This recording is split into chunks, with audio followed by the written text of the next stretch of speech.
Я перенял привычки богатых людей, и вот как изменилась моя жизнь. Мы все мечтаем об успехе, и на кого еще равняться, если не на тех, кто построил собственные империи с нуля. Эти люди утверждают, что у них есть определенные привычки, которые помогли им забраться туда, где они находятся сегодня. Это меня заинтересовало, и я тоже решил испытать эти привычки в течение 6 месяцев. Я многого ожидал, и определенно не был разочарован. Вот как все было. Знаете поговорку «ранней пташке достается больше корма»?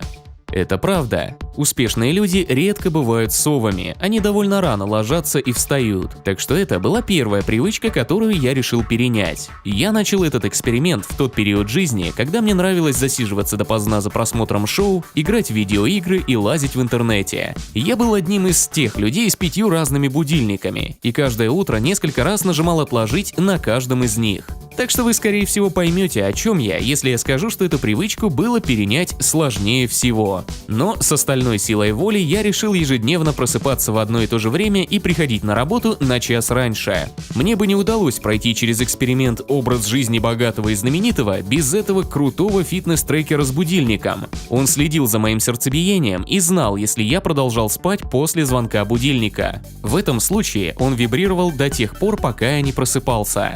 Конечно, переход был непростым, и у меня ушло 3 дня, чтобы влиться в график. Но к концу первой недели я заметил, что к полудню у меня получается сделать намного больше, чем когда-либо удавалось за целый день. Еще одна неделя сделала невозможное возможным. Я начал просыпаться рано утром, полностью отдохнувшим, радостно предвкушая новый день. Не так уж плохо для начала, правда? Следующим шагом в моем плане было начать заниматься минимум полчаса ежедневно. Все клянутся, что так делают, включая людей, которые сами добились успеха.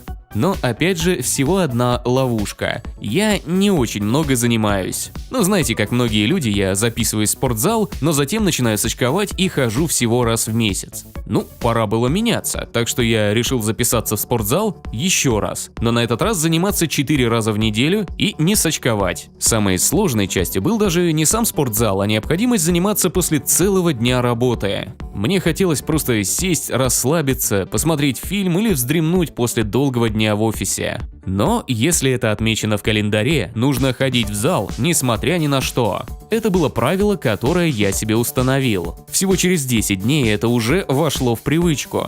Моя лень и вечерняя усталость исчезли, а тело было готово к физической активности. Из-за того, что токсины покидали организм быстрее, я начал лучше спать и легче просыпаться. К тому же упражнения были хорошим способом расслабиться. Я стал более сосредоточенным и спокойным. Удивительно, правда? Мне нравилось это чувство ясного и открытого разума, поэтому я решил начать медитировать в качестве еще одной части эксперимента. Если это помогает успешным людям оставаться на вершине, то обязано помочь и мне. Так что я делал это 20 минут в день, разделив это время на 2 подхода. Одна 10-минутная сессия утром и одна вечером. И это было невероятно легко. Я просто включал звуки природы в любом бесплатном приложении для медитации, которое мне удалось найти, и давал разуму успокоиться. По моему опыту, медитация оказалась очень хорошим способом привести мысли в порядок и возобновить энергию. Я заметил результаты во время 2-й недели занятий. Мое обычное напряжение уменьшилось, мне было легче думать о задачах в течение дня, и намного легче, чем раньше, удавалось находить ответы на любые вопросы или проблемы. С тех пор медитация стала моим тайным оружием для лучшего расслабления и более ясного и острого разума. Теперь было время подключить амбиции, установить себе цели и достигать их. Чтобы создать некоторый порядок в хаосе уборки, рабочих задач и жизни в целом, я решил составить списки задач на неделю. Для этого есть сотни приложений, и старые добрые стикеры тоже отлично работают. Вначале, когда я посмотрел на огромный список дел в календаре, мне показалось, что с таким плотным графиком его невозможно будет закончить до конца эксперимента. Но это оказалось намного проще, чем я думал. Даже несмотря на то, что мне не удалось завершить все задачи, у меня получилось сделать больше за первую неделю, чем я сделал за весь предыдущий месяц. Удивительно, но я совсем не чувствовал себя вымотанным. Мне кажется, качественный сон, тренировки и медитация сотворили свою магию. Еще одна привычка, которую я запланировал, это как можно больше знакомиться с новыми людьми. В конце концов, знакомство – это что-то вроде валюты для успешных людей. Сначала я составил список всех, кого я знал, и разделил их на две группы. Первая группа состояла из полезных людей, тех, с которыми мне было комфортно и которых я хотел видеть как можно чаще. Вторая группа состояла из токсичных людей, тех, которые заставляли меня чувствовать себя плохо и кого я хотел видеть как можно реже. Чтобы завести новых друзей, я решил ходить на различные выставки и события, которые отвечали моим интересам. Никогда не догадаетесь, сколько новых интересных людей с похожими увлечениями можно встретить всего за день. Я научился находить общий язык с людьми с самого начала, встретил много неординарных личностей и завел несколько очень хороших друзей. На самом деле, выход в свет очень помог приобрести больше уверенности.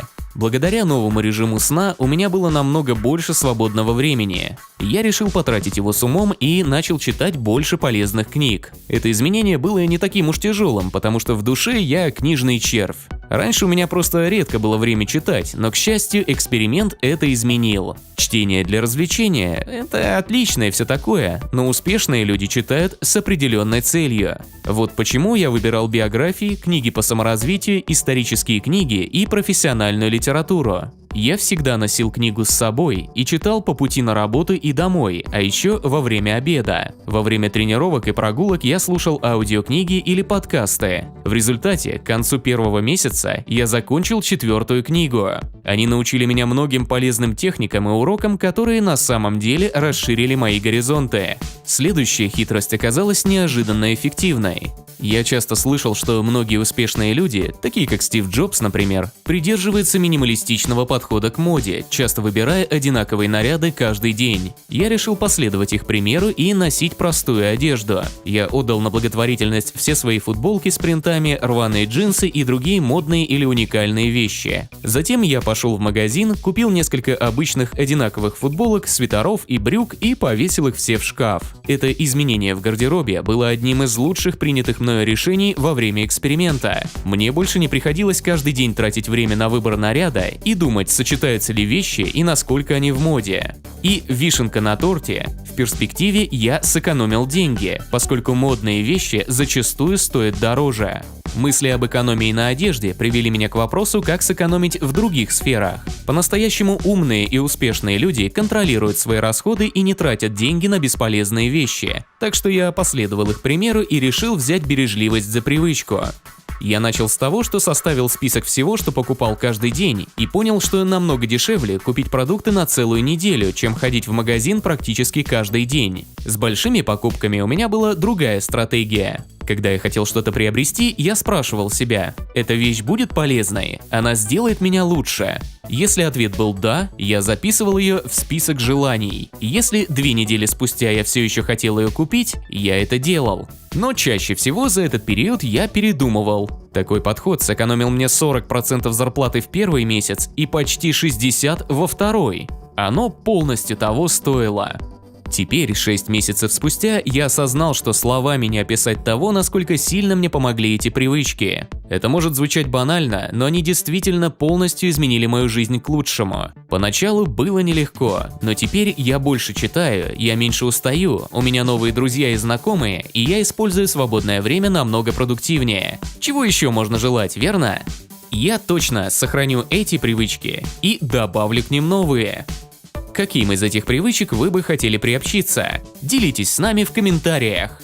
Не забудьте поделиться этим видео с друзьями и семьей, чтобы они тоже стали на путь успеха. Не забудьте подписаться на наш канал, чтобы оставаться с нами на яркой стороне жизни. Скоро увидимся!